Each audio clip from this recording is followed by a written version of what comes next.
Welcome to science मस्ती। Science मस्ती में आप सभी का स्वागत है और आज हम लोग इलेक्ट्रिक वर्क एनर्जी के बारे में क्लास करने जा रहे हैं। इससे पहले आप लोगों ने जो चीज़ पढ़ा होगा वो कि उसके नोट्स किए होंगे और नोट्स के साथ साथ उसको बहुत अच्छे तरीके से आपने पढ़ा भी होगा। इस चीज़ की हम उम्मीद रखते हैं आप लोगों से।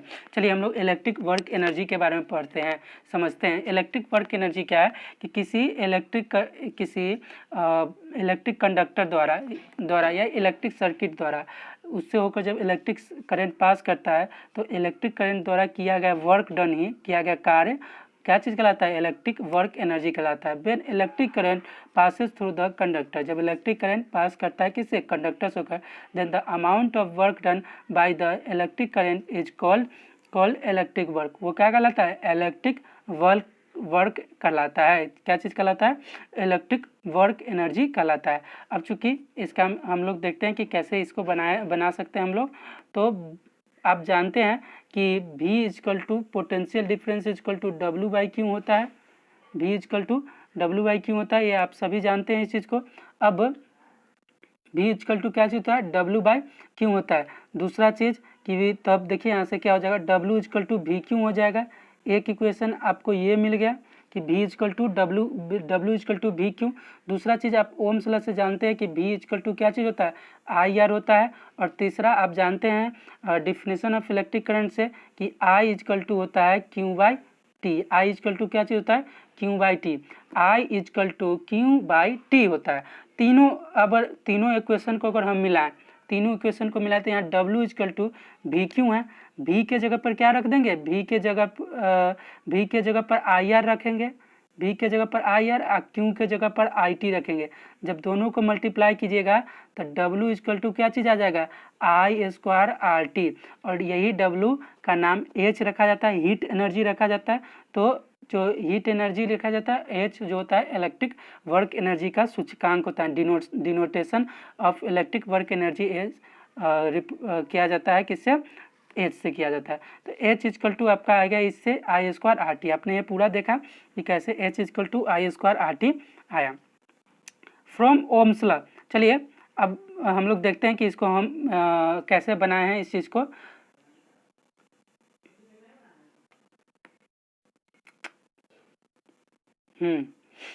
V इजकल टू W/Q और W equal to VQ। Equation first हो गया आपका, जैसे मैंने बताया। From Ohm's law V equal to IR, equation second हो गया। And from definition of current, और डिफिनेशन ऑफ करंट से I इजकल टू Q/T हो गया। I इजकल टू क्या चीज़ होगा? Q/T होगा। और Q इजकल टू IT होगा, जैसा मैंने पहले ही बताया था। Putting V and Q in equation पर फर्स्ट आपका आ जाता है W equal to I²RT। W equal to H बराबर electric work, H equal to I²RT। चलिए हीटिंग इफेक्ट ऑफ करंट समझते हैं।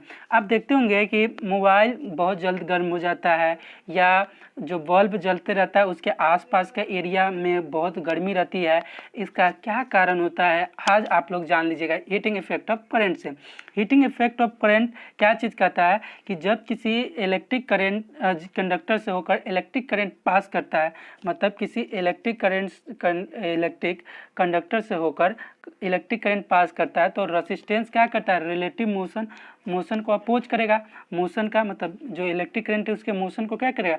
अपोज करेगा। अब मानो कोई किसी को अपोज कर रहा है तो उसको क्या होगा? उसके साथ उसकी लड़ाई झगड़ा होगा, और लड़ाई झगड़ा से क्या प्रोड्यूस होगा? हीट प्रोड्यूस होगा। तो जब रेजिस्टेंस अपोज करता है, जैसे आप समझिए मोबाइल में ही क्या चीज़ है, मोबाइल में जनरली मोबाइल में हम लोग का जो मोबाइल होता है उसमें आप ध्यान से देखते होइएगा कि बहुत सारा बैटरी लगा रहता है। ऑटोमेटिक स्विच होते हैं जो बटन से चलते हैं। उसी प्रकार बहुत सारे वायर्स होते हैं जिससे होकर इलेक्ट्रिक करंट पास करते हैं, और उससे उसमें रेजिस्टेंस प्रोड्यूस होता है, जिसके कारण मोबाइल गर्म हो जाता है। अब डिपेंड करता है कि मोबाइल गर्म होना डिपेंड किस चीज़ पर करता है? टेम्परेचर पे भी थोड़ा बहुत करता है। क्यों करता है मैं इसका बात आपको समझाता हूँ। क्योंकि मोबाइल अगर ठंडा में है तो इसका जो बॉडी पार्ट्स है बाहर का और आगे का वो क्या रहेगा? ठंडा रहेगा। तो ठंडा रहने के कारण वो गर्म होने में समय लगेगा। लेकिन गर्मी में चूँकि वो पहले से ही गर्म रहता है और अंदर से भी उसको हीट मिल रहा है, तो इस कारण मोबाइल बहुत गर्म हो जाता है। तो जो हीटिंग इफेक्ट ऑफ करंट है वो जूल थॉमसन साहब ने दिया था, और जूल थॉमसन साहब इसके 3 लॉ बताए थे। पहला लॉ का नाम है लॉ ऑफ करेंट, दूसरा लॉ का नाम है लॉ ऑफ रेसिस्टेंस और तीसरा का नाम है लॉ ऑफ टाइम। देखिए ये आपको किसी बुक में नहीं मिल सकता है, कहीं पे नहीं मिल सकता है, ये मैंने अपने तरीके से कॉन्सेप्ट बनाया, क्योंकि हीटिंग इफेक्ट ऑफ करेंट हमेशा पूछा जाता है। और सबसे बड़ी बात कि इसको ना कोई भी बुक अच्छे तरीके से समझा ही नहीं पाया, 3-3 4-4 पैराग्राफ में 3-3 4-4 पन्ना में लेके के गया है। अब बात वही है जो मैं बता रहा हूँ। When electric current passes through the electric circuit, जब इलेक्ट्रिक करंट इलेक्ट्रिक सर्किट से पास करता है, the resistance opposes the relative motion of electric current, resistance क्या करता है, अपोज करता है relative motion of electric current, then electric energy is converted into heat energy, और इसे इलेक्ट्रिकल एनर्जी जो होता है कन्वर्टेड हो जाता है हीट एनर्जी में। Due to this cause electric appliance is to be hot, इस कारण इलेक्ट्रिक अप्लायंस जो होता है वो कैसा हो जाता है, गर्म हो जाता है। Is called heating effect of current, this phenomena is called heating effect of current. और यह जो फेनोमेना होता है हीटिंग इफेक्ट ऑफ करंट कहता है। अकॉर्डिंग टू जूल थॉमसन के अनुसार heating effect of current is describe by 3 law, heating effect of current जो होता है 3 लॉ से डिस्क्राइब किया जाता है। पहला लॉ देखिए law of current, law of current क्या कहलाता है, आपके पास फॉर्मूला क्या है बाबू, H equal to I square R T. तो कहता है कि रेसिस्टेंस और टाइम दोनों अगर कांस्टेंट है तो जो हीट एनर्जी होगा वो डायरेक्टली प्रोपोर्शनल होगा स्क्वायर ऑफ इलेक्ट्रिक करंट। अर्थात किसी मोबाइल के बारे में हम लोग बात करते हैं, मोबाइल आपके पास भी होगा, कि अगर मोबाइल में रेसिस्टेंस क्या है, रेसिस्टेंस सेम है, रेसिस्टेंस कांस्टेंट है, और टाइम भी कांस्टेंट है। मतलब एक बात आप लोग सीधा समझ लीजिए कि जितना ज़्यादा देर आप मोबाइल चलाइएगा मोबाइल आपका उतना गर्म होगा, ठंडा नहीं होगा। ठंडा तभी होगा जब आप मोबाइल चलाना बंद कर देंगे, अर्थात इलेक्ट्रिक करंट इलेक्ट्रिक सर्किट को देना बंद कर देंगे। तो पहला लॉ कहता है लॉ ऑफ करंट, याद करना बड़ा ईजी है, मैं जानते हो मैं थ्योरी बहुत मतलब सरल शब्दों में, सरल लैंग्वेज में, बहुत सिंपल लैंग्वेज में देता हूँ। तो लॉ ऑफ करंट क्या चीज़ कहता है, देखिए when electric current passes through the electric circuit, जब इलेक्ट्रिक करंट इलेक्ट्रिक सर्किट से पास करता है, the amount of heat H is produce, तब amount of heat H produce होता है। Amount of heat H is directly proportional to, amount of heat H जो होता है directly proportional to square of passing current होता है, किसका, square of passing current का होता है। When resistance and time is constant, जब रेसिस्टेंस एंड टाइम कांस्टेंट होता है, अर्थात H directly proportional to I square होता है। क्या होता है, H directly proportional to I square, ठीक है, when R and T are constant. अब दूसरा जो लॉ ऑफ रेसिस्टेंस है, जो लॉ है उस पर वो डिपेंड करता है, ये बात समझ लो।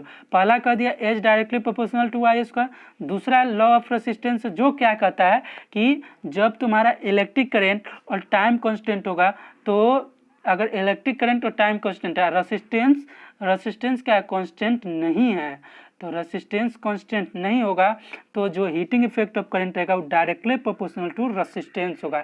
अर्थात एक बात आप समझ लो कि अगर तुम अच्छे तरीके से रेसिस्टर का यूज नहीं किया है तो ध्यान से देखना कि एक एग्जांपल के तौर पर आप लोग देख सकते हैं, जब शॉर्ट सर्किट या कोई चीज़ होता है उसमें क्या होता है ना कि इलेक्ट्रिक अप्लायंस में गड़बड़ी हो जाने के कारण उसमें जो रेसिस्टेंस पास होते रहता है उसकी मात्रा बहुत बढ़ जाती है, जिसके कारण कि इतना हीट एनर्जी प्रोड्यूस होता है कि तार बरक जाता है, वायर जो होता है बरक जाता है।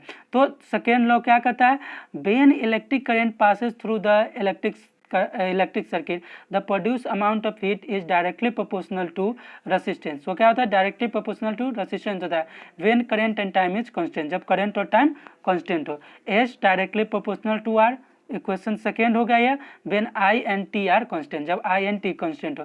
थर्ड लॉ कहता है law of time, when electric current passes through the electric circuit then produce amount of heat H is directly proportional to time, तब प्रोड्यूस अमाउंट ऑफ हीट जो होता है वो डायरेक्टली प्रोपोर्शनल टू टाइम होता है। वो क्या होता है, डायरेक्टली प्रोपोर्शनल टू टाइम होता है when I and R are constant, जब आई एंड आर क्या होता है, कांस्टेंट होता है। तो एच डायरेक्टली प्रोपोर्शनल टू, तीनों लॉ को समझ लो सीधे। फर्स्ट लॉ कहता है कि अगर रेसिस्टेंस और टाइम कांस्टेंट है तो इलेक्ट्रिक करंट के वर्ग के बराबर, स्क्वायर के बराबर डायरेक्टली प्रोपोर्शनल होगा। अर्थात पहला कह दिया कि एच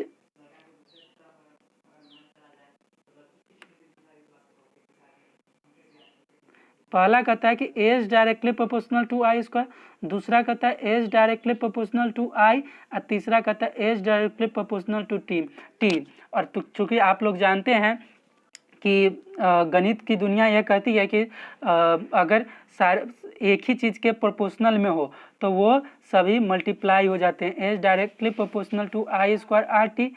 और यहाँ पर डायरेक्टली प्रोपोर्शनल हटाने के लिए कांस्टेंट दिया जाता है, जो कि कांस्टेंट का वैल्यू जब जूल थॉमसन साहब निकाले थे तो 1 आया था, तो इसलिए फार्मूला इससे भी आ गया H equal to I square R T.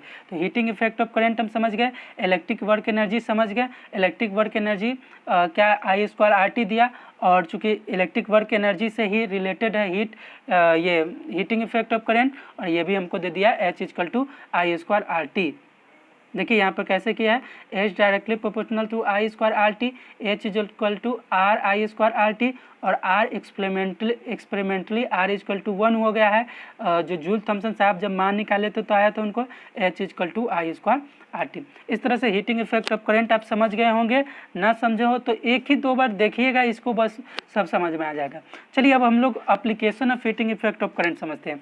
अब चलिए सबसे बड़ा एप्लीकेशन जो होता है उसका इलेक्ट्रिक बल्ब है। एक इलेक्ट्रिक बल्ब, मेरी हाथ को ये समझिए इलेक्ट्रिक बल्ब है।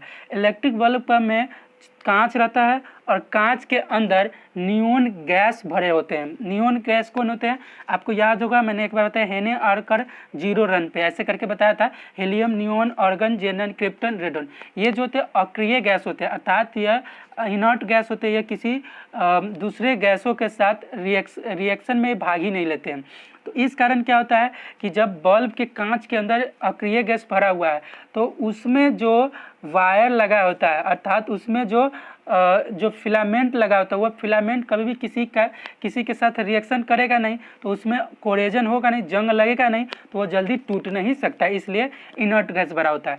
अब वो वायर क्या होता है, वायर टंगस्टन का आता है और न तो नाइक्रोम का आता है। अब जनरली नाइक्रोम का आने लगा है, टंगस्टन का जो होता है ना, टंगस्टन का लगा रहता है, वो बहुत कम दाम में आता है, पर उसकी टूटने की जो फ्यूज होने की बहुत जल्दी चांसेस रहता है। तो क्या होता है सो बताते हैं हम। तो ये टंगस्टन का ये क्या हुआ, टंगस्टन का समझ लो फिलामेंट है। अब फिलामेंट को यहाँ से इलेक्ट्रिक एनर्जी जाती है, ठीक है। बल्ब देखिएगा, कभी बल्ब बहुत सारा आपके घर में होगा, उस बल्ब में इलेक्ट्रिक एनर्जी जाती है। अब ये क्या करता है, यहाँ पर ही आकर यहाँ पर रेसिस्टेंस क्या करेगा, इसका अपोज करता है, और बहुत ज़्यादा इसका रेसिस्टेंस होता है।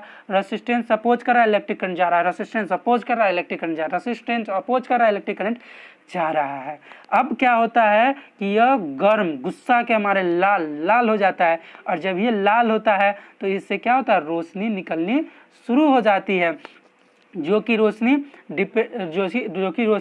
डिपेंड करता है कि वो कितना ज़्यादा गर्म हो रहा है। तो हीटिंग इफेक्ट ऑफ करंट का पहला एग्जाम्पल जो होता है बल्ब है। दूसरा एग्जाम्पल फ्यूज होता है। अब फॉर एग्जाम्पल आप लोग समझ लीजिए कि घर में मानो कि हम लोग को फ्यूज को यूज करना है। अब हम फ्यूज लगा दिए 4 एम्पियर का, ठीक है, 4 एम्पियर का फ्यूज लगा दिए। चूँकि 4 एम्पियर का आपको 4 एम्पियर का फ्यूज लगा दिए। अब उससे क्या होगा कि कभी भी हाई वोल्टेज की स्थिति में, आप दो लोग देखते होगा कि जिनके घर में फ्यूज नहीं लगा रहता है, हाई वोल्टेज की स्थिति में क्या होता है ना कि उनका सारा इलेक्ट्रिक अप्लायंस जो जुड़ा होता है वो जल जाता है। अगर फ्यूज लगा होगा तो जैसे ही हाई वोल्टेज आएगा तो फ्यूज मेल्ट कर जाएगा, टूट जाएगा। फ्यूज जैसे ही टूट गया तो क्या होगा, इलेक्ट्रिक करंट बोर्ड में आएगा ही नहीं। अच्छा, बोर्ड में इलेक्ट्रिक करंट नहीं आएगा तो इलेक्ट्रिक अप्लायंस बच जाएगा। तो दूसरा जो होता है यूज वो फ्यूज का होता है। तीसरा जो इसका यूज होता है इलेक्ट्रिक हीटर में। हीटर में भी क्या किया जाता है कि उसमें से इलेक्ट्रिक करंट पास होती है, और उसका जो निचला जो हिस्सा होता है, निचला जो सरफेस होता है, वो अलाउज ऑफ हीटिंग एलिमेंट्स का बना होता है, जिसको बहुत गर्म कर सकते हैं, और इस तरह वो गर्म होता है जिसको हम कपड़ा पर आसानी से प्रेस कर सकते हैं। चलिए application of heating effect of current के समझते हैं। Practical application of heating effect, पहला है For exploiting the heating effect, the element of plants must have high melting point। उसका हाई मेल्टिंग पॉइंट होना चाहिए, नहीं तो गर्म होगा तो जल ही जाए, मतलब गल ही जाएगा। तो मेल्टिंग पॉइंट क्या होना चाहिए, हाई होना चाहिए। रिटेन मोर हीट, जिससे कि वो क्या करेगा, जिसका जितना ज़्यादा मेल्टिंग पॉइंट वो उतना ज़्यादा हीट प्रोड्यूस करेगा।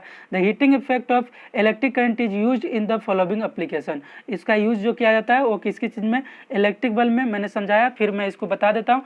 Electric work energy is supplied to an electric bulb. The filament gets heated because of which it gives light. The heating effect of electric bulbs happen because of heating effect of electric current.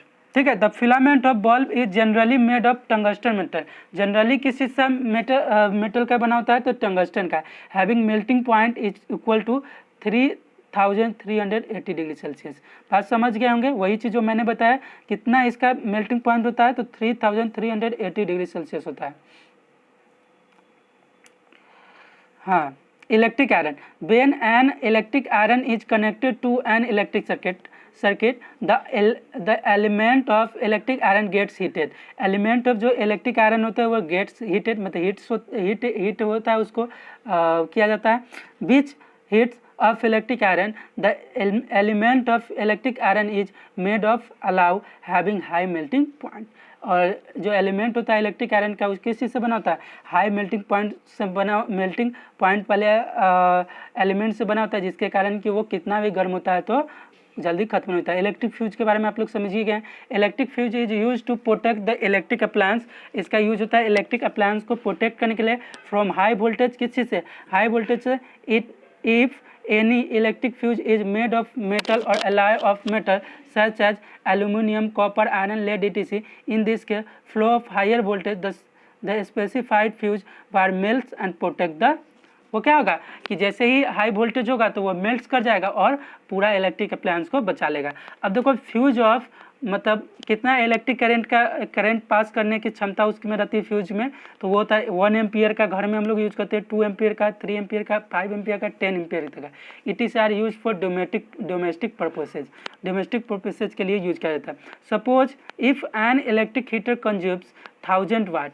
मानो कि कोई electric heater अगर 1000 वाट वो consume करता है, मतलब 1000 वाट खर्चा कर रहा है, और 220 वोल्ट का है, तो उसको कितना एम्पियर का तुम फ्यूज लगाएगा ताकि हाई वोल्टेज की स्थिति में बच जाए, तो उसका होता है पावर इनपुट अपॉन वोल्ट, मतलब 1000 वोल्ट अपॉन 220 वोल्ट, तो 4.5 एम्पियर का है, तो तुम 4 एम्पियर का लगा दो या 4.5 एम्पियर का लगा दो, जिससे कि जैसे 4.5 से आएगा तो वो फ्यूज जो होगा जल जाएगा और तुम्हारा अप्लायंस बढ़ जाएगा। फॉर एग्जांपल अगर टीवी 2000 वाट खर्च करता है, ठीक है, और उसका जो वोल्टेज है, पोटेंशियल डिफरेंस है, वो 200 वोल्ट का है, तो तुमको कितना लगाना होगा, 10 एम्पियर का लगा दो। ठीक है, तो इस तरह से समझ। 10 in case of a fuse 5 ampere should be use to protect. अब ऐसे स्थिति में जो ये वाला स्थिति है 4.5 एम्पियर का, इसमें आपको 5 एम्पियर का फ्यूज लगा दीजिएगा तो वो आपका इलेक्ट्रिक अप्लायंस को कर देगा। तो तुम ये सब जान सकते हो, तुम अपने से भी कर सकते हो। जैसे फॉर एग्जांपल आप लोग समझिए कि 6 वाट का बल्ब है और उसका हमको 6 वाट का बल्ब है और उससे होकर अगर मानो 20 वोल्ट का पोटेंशियल डिफरेंस जाता है 20 वोल्ट का, तो हम लोग क्या करें 6/20 कर दिए, तो 6/20 मतलब 0 पॉइंट कुछ के 1 एम्पियर का लगा देंगे, 1 एम्पियर का लगा दो, 0.5 एम्पियर का लगा दो, तो काम हो जाएगा हमारा। ठीक है, ओके, टेक केयर। आपका क्लास अच्छा आपको समझ में आया हो ये होप करते हैं, और कल लास्ट क्लास सोचेंगे उसको करने का, क्योंकि बड़ा क्लास हो सकता है, तो तुम लोग उसको ज़रूर करना। और मैंने देखा कि कुछ बच्चे अभी पिछला क्लासेस नहीं किए, जैसे टाइप ऑफ रेस्पिरेशन था, तो उसको ज़रूर देख ले और इसे भी कंप्लीट कर ले।